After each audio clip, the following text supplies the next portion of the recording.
সমুদ্র থেকে মাছ ধরার জাল তুলবো। এখন আমরা জাল তুলতেছি অলরেডি, কীভাবে তুলতেছি, কতটুকু মাছ পাই সম্পূর্ণ দেখানোর চেষ্টা করব।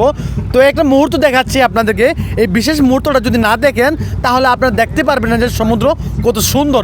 এই সমুদ্রে অনেক দৃশ্য থাকে, যে দৃশ্যগুলো নিজ চোখে না দেখলে আপনারা সুন্দর জিনিসটা কি তা বুঝতে পারবেন না, অনুভব করতে পারবেন না। এই যে দেখেন জালের পিছনের অংশে কিন্তু অনেকগুলো পাখি একসঙ্গে উঠতেছে, তারা কিন্তু মাছ খাওয়ার জন্য উঠতেছে। দুনো পাশে কিন্তু জাল, এই পাশে দুইটা জাল, ওই পাশে দুইটা জাল, মোট চারটা জাল। এই পাশের জালের সঙ্গে কিন্তু অনেক বেশি পাখি। তো আমি খুব কাছ থেকে দেখানোর চেষ্টা করব, আর কতগুলো মাছ পাইছি, এই জালে কি মাছ আসলো সম্পূর্ণ দেখানোর চেষ্টা করব। তো এই যে সমুদ্রের এই পাখিগুলোর নাম কি আমরা কিন্তু অনেকে জানি না। আমরা অনেকে বলি অতিথি পাখি, কিন্তু আসল নামটা কিন্তু আমরা অনেকেই জানি না। যদি আপনারা জানেন অবশ্যই বলে যাবেন। তো এখন কিন্তু আমরা খুব কাছ থেকে দেখানোর চেষ্টা করব যে এখানে আরও কত পাখি আছে। এখানে মূলত মাছ খাওয়ার জন্য তারা উড়ে উড়ে বেড়াইতেছে। আমরা এখন জাল তুলতেছি, জাল তুলে কিন্তু ছোটোখাটো মাছ কিন্তু জালের সঙ্গে থেকে বের হয়ে যায়, তখনই কিন্তু তারা এই মাছগুলো খাওয়ার জন্য চেষ্টা করে। তো এখন আমরা জাল তুলতেছি। এই যে দেখেন আমাদের এই পাশের জাল কিন্তু উড়ানো হচ্ছে, এই পাশে দুইটা জাল, মোট চারটা জাল। চারটা জাল কিন্তু কি পরিমাণ মাছ পাইবো সমস্ত কিছু দেখানোর চেষ্টা করবো। জাহাজের বাম পাশের জালের শেষ অংশটুকু আমরা ব্যাগ বলি, এই ব্যাগটা এখন আমরা জাহাজে উঠাইছি।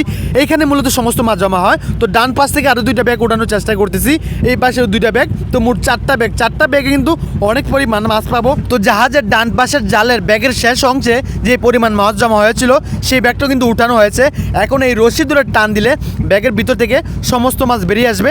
এক এক করে কিন্তু সমস্ত ব্যাগই কিন্তু খোলা হবে। তো আপনারা দেখতে থাকেন, দেখে অন্যদেরকে দেখার সুযোগ করে দিবেন। তো এখানে কিন্তু এই ব্যাগটা কিন্তু খোলা হচ্ছে একই সঙ্গে। তো এখন আমরা এই দুইটা ব্যাগ খুললাম, খোলার সঙ্গে সঙ্গে দেখা যাচ্ছে যে এটাকে আপনারা বাইম মাছ বলে থাকেন, এটাকে আমরা সামুদ্রিক কামিলা মাছ বলে থাকি। তো অনেক বড় বড় বাইম মাছ আসছে, যেটাকে সামুদ্রিক কামিলা মাছ বলে থাকি। এর সঙ্গে অনেক চিংড়ি মাছ আসছে। তো মোট চারটা জালে কী পরিমাণ মাছ আসলো সম্পূর্ণ দেখানোর চেষ্টা করছি, এবং কী কী মাছ আসলো, সমুদ্রের জাল পেলে কত রকমের মাছ আছে, অনেক রকম অনেক কিছু আসে। তো সম্পূর্ণ কিছু দেখানোর চেষ্টা করছি, আপনারা দেখবেন, দেখে অন্যদেরকে দেখার সুযোগ করে দিবেন। তো দেখেন এখানে একটা গাছের টুকরা আসলো, গাছের টুম, যেটাকে আমরা গাছ বলে থাকি।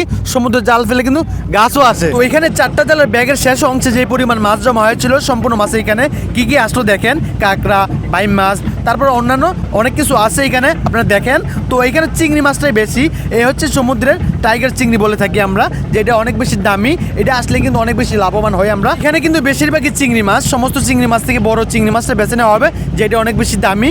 আর এই যে একটা কামিলা মাছ, যেটাকে আপনারা বাইম মাছ বলে থাকেন, এগুলো অনেক বেশি আসে, অনেক লম্বা, বর্ষার সিজনে অনেক বেশি আসে, আর এগুলো অনেক লম্বা হয়ে থাকে। তো এখানে দেখেন সবাই মিলে কাজ করছে, বড় বড় যে চিংড়ি মাছগুলো ছিল সেইগুলো এখন বেছে নেওয়া হচ্ছে। তো এইখানে কিন্তু অনেক ধরনের চিংড়ি মাছ আছে, টাইগার চিংড়ি, রেড চিংড়ি, হোয়াইট চিংড়ি, ব্রাউন চিংড়ি, আরও অন্যান্য মাছ মিলিয়ে সমস্ত মাছই কিন্তু এখন বেছে নেওয়া হবে।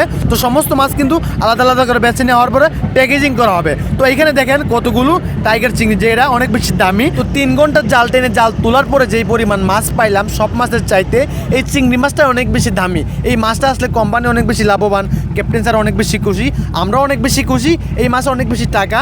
তো এখন কিন্তু এইদিকে সমুদ্রে কিন্তু আবারও জাল ফেলানো হয়েছে মাছ ধরার জন্য। সবাই মিলে এখন এই মাছগুলো আলাদা আলাদা করে বেছে নেওয়া হবে, বেছে নেওয়ার পরে প্যাকেজিং ব্যবস্থা করা হবে।